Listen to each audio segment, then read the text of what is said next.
Okay guys, welcome back to the channel. We have some more Xdefiant news, and it's news that I'm really excited to bring you. You will be really surprised.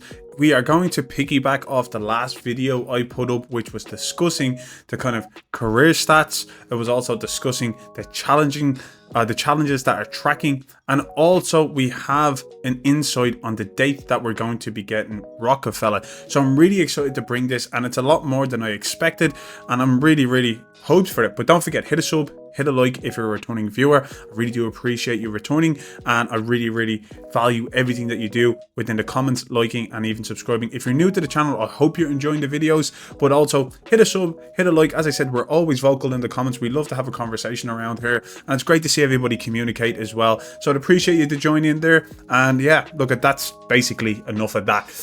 What we're going to do now, we're going to speak on the kind of career kind of stats, and it's a big one. So in my previous video, I had mentioned I had issues kind of looking at my career stats and how they're kind of tracking up, and why I've been using kind of third-party trackers to keep on top of my stats, because I enjoy looking at my stats and how I perform.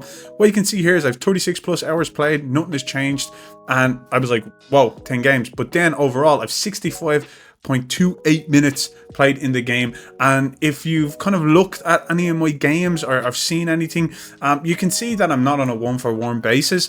In my third-party kind of tracker, I'm at a 1.82. And it's nice to kind of see that, because I want to see how well I perform. Like anybody else in an arena shoot or any competitive kind of game, you want to see how well you're progressing and how well you're doing with certain guns or certain kind of, you know, maps and modes. And that's what we're currently getting, which I'm really excited to see. We're going to get an in-depth sight of what we're doing within our game. So on a universal level, we're going to be able to see what weapons kind of track, what weapons are doing well on each map, and what the best kind of class is going to be for those type of maps, as well as kind of keeping up on the individual basis for each game mode and how well our KD is in there as well. Then we move on to kind of the challenge tracking. Now, big issue on this as well. If you want to see this, you can check it over on my Twitter, which is Gplaysxdefiant. I actually spoke with Ubisoft and their support team about my challenges not tracking.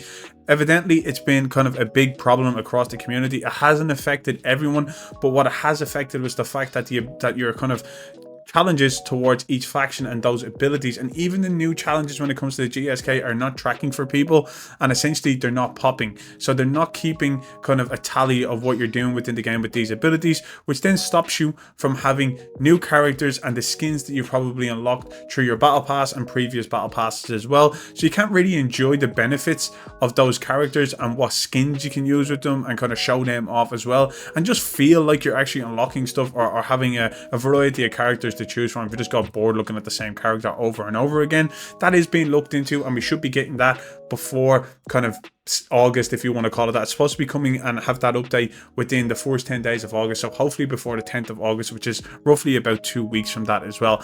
A little bit more just on the career stats, and I want to break that down. When it comes to the career stats, what we are really going to have is an insight look at what weapon classes are performing across each map, and I'm really happy for this, because new players who come in now, they might use a shotgun on arena and they might not really know, or a sniper rifle, but probably an SMG is the best weapon to be using in there. So I'm really happy. So also when it comes to the new map, which is Rockerfella, this map was released when season 1 launched. It was not intended to be launched with season 1. We were only supposed to get Clubhouse, but this was playable for a while for most players. But this map is going to be coming within the first 10 days of August, so I'm really excited to see that. And when it comes to the kind of overall aspect of these maps kind of locking in to what dates they're going to be released at, if you break it down, it's a 3-month basis with 3 maps. That's what each season runs at a 90 kind of tier battle pass. So what you're going to get is, on season 1 launch, we got the obviously Clubhouse. Within a month after that, coming the beginning of August, within the first 10 days, we're going to get Rockerfella. And then obviously near the end of August, coming into the beginning of September, we will get the latest map, then the third map for season 1. So that will be the pattern going across, so you can kind of anticipate when the new maps are going to be launching. We'll obviously get hype for it as well, but like, we'll probably know going forward. And yeah, I'm really excited to see that. A little bit more on the overall scope of it. What is this? How is this going to benefit the community? It's going to benefit the community so well, because knowing what game modes you perform well at and where your highest KD is, and kind of, you know, also what kind of, you know, player to the game modes that you're getting. So if you've been performing really well, they're going to show you how many player to the games you've got in TDM, how many you've got in kind of, you know, domination, and capture the flag. The list really goes on. They're also going to show you essentially how many likes that you've got, which is that XP bonus at the very end and getting those thumbs up. And then also they're going to show you how long you've kind of stayed alive within a game, which is pretty cool. But I'm really more interested in the universal approach, where they're going to actually break down of what each map is going to have its best kind of class. When I say class, it's not a class setup, but it's going to be like, if you're in arena, maybe the SMG is the best kind of suitable for you, because most of the players run this, and the average KD for this class is maybe 1.5, and this is going to be shown, which allows maybe players who are struggling with certain kind of maps to improve on the maps, because everybody has a weak map and they always have strong maps that they like to play on, but they might be just using the wrong kind of, you know, weaponry within those maps, or the class. So they're going to show you that. They're going to say, you know, the majority of players on Clubhouse, they use Phantoms, and they also use SMGs within there as well. Now I'm just spitballing this, but this is what you're going to see, and I think this is a great way for the average player who's not committing 7 and 8 hours a day into the game to really kind of get a feeling of how can they best work within the game.